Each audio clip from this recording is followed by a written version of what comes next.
Tonight I want to talk to you about science. I'm going to talk to you about the pinheads that think that they are better than you. President Obama has recruited a bunch of behavioral scientists, yes, a behavioral insights team. This should scare the living bat snot out of every American. We're not for propaganda, right? Are we for the kind of stuff that Goebbels was using? Because that's what he did. He figured out, if I put enough images of rats in front of people's and I say, Jew, every time you see a rat, will they start thinking that those rats are vermin?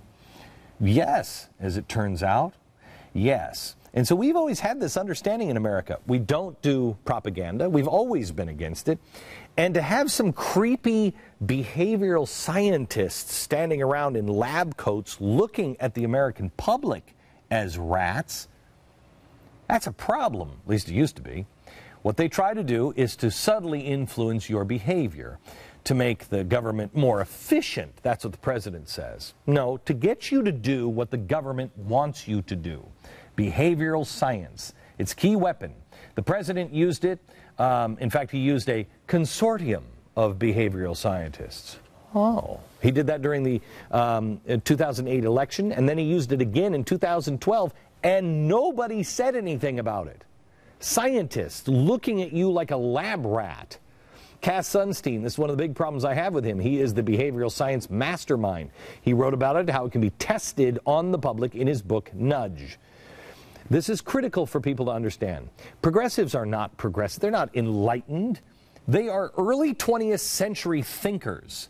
They view themselves as superior to the rest of society. They think they know what's best for you, what's best for society, eat more carrots, drive hybrids, support the overthrow of regimes they don't like, Libya, Syria. Oh, wait a minute, Libya and Syria, that's the progressives in the Democratic Party. Oh, no, and also the Republican Party. The secret is, they always try to win people over with public debate. Wilson did it, FDR did it, this president has done it. And when they can't win you over with debate, not because, their solution is stupid, but because they honestly believe the American people are too stupid, they have to find another way to get people to behave the way they feel you should be behaving. That's where behavioral science comes into play. Now, I guess the ultimate behavioral scientist, some people would say, would be God in our churches, because that's what used to control our behavior. But now, you can't leave your church because your church is the federal government. God is in Washington. And instead of preaching to you and telling you you should choose or you're going to go to hell, what they have is choice architecture, where they remove all of the bad choices and leave people with only the good choices. They argue that people are still free to make choices. You know, you can eat the flag, you can eat grass, or you could have a banana. You still have a choice. Which one do you want? They've trapped you in a box. Nobody's going to eat this. Nobody I know. Well, actually, I do know some hippies out in California that blend this up and drink it. Anybody sane is eating this out of this choice architecture. That's how behavioral science works. It's based in manipulation, coercion, and control. All of these attributes are distinctly un-American, but they are the cornerstone of the progressive ideology. Don't take my word for it, look it up. This manipulation goes all the way back to the progressive pioneer, Edward Bernays. This is the guy who really started selling soap. He was dubbed the father of spin. He was the master of swaying public opinion. We've talked about him several times. He changed how Americans ate breakfast. We used to have, I believe, coffee and a piece of toast. After Bernays, it was ham and eggs. That's what it was for breakfast. He made the cigarette sexy. He's the one that got everybody smoking cigarettes in movies. One of Bernays' greatest manipulations was his work, believe it or not, with bananas. The United Fruit Company. Based in Guatemala, the United Fruit Company gained incredible power. because we started eating bananas. The United States started importing bananas in the late 1800s.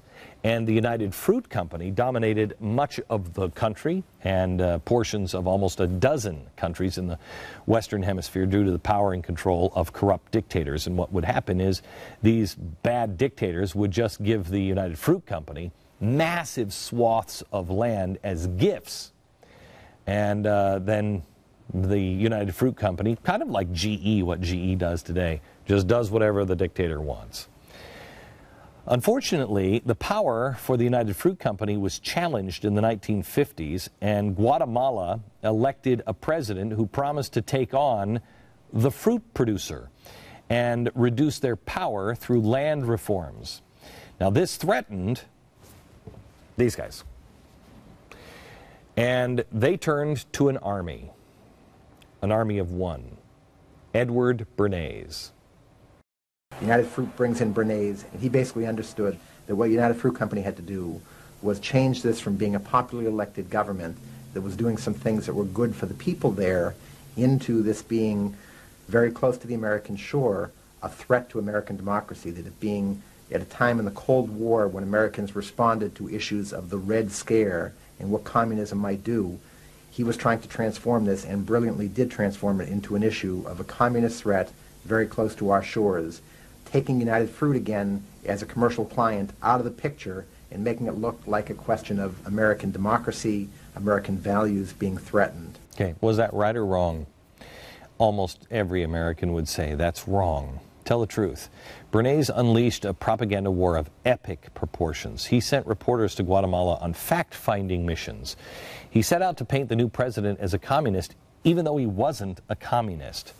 Bernays played on the fears of the American public because he had bananas to sell.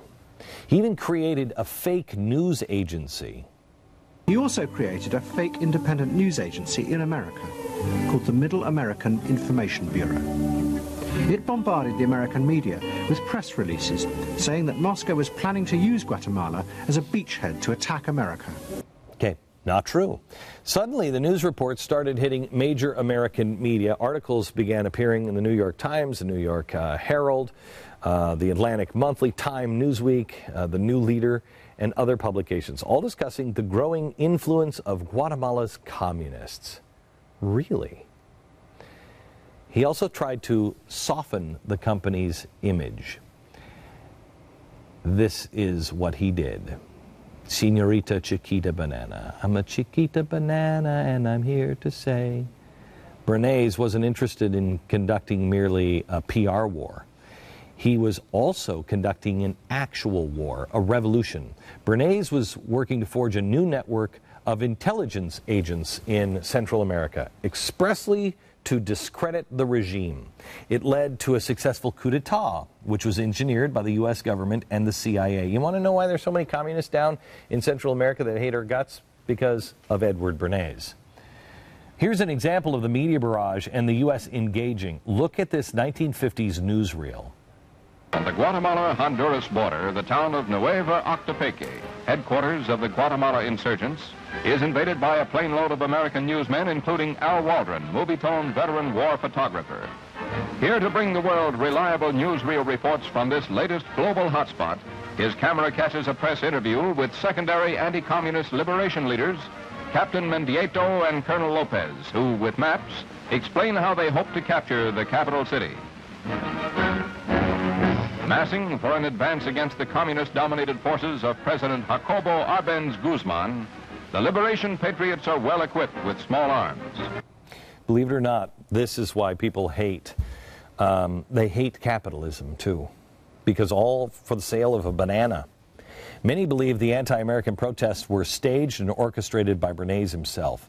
Bernays had masterfully created an entirely different and alternate universe. He totally understood that the coup would happen when the public and the press, when conditions in the public and the press allowed for a coup to happen, and he created those conditions. He was totally savvy in terms of just what he was helping create there in terms of this overthrow. But ultimately he was reshaping reality, reshaping public opinion in a way that's undemocratic and manipulative. I will tell you that that's exactly what happened again in Egypt and Libya. Now, after this coup, Guatemala went back to an oppressive dictatorship controlled by the banana people. In fact, it is this story where the term Banana Republic was born. Over the next 40 years, 4 decades, 200,000 in Guatemala alone were killed in guerrilla attacks, government crackdowns, civil wars all across Latin America, just so he could protect the banana people. Perpetual revolution. Oh, and one other thing about this revolution. As always, there are unintended consequences. At the time, there was this young Argentine leftist. He was an activist. He happened to be in Guatemala during this particular coup staged by Edwin Bernays. He was a supporter of the president. And after the coup, he became so angry that he actually said, "It's time for a revolution." And he became a revolutionary himself. His name? Che. Che concluded that the Guatemalan coup was successful because the president just didn't kill enough people. And during his violent time in Cuba, he made sure that same mistake wasn't made again, personally ordering the execution of hundreds of political opponents and executing them, many of them, himself. Enjoy your Chiquita banana.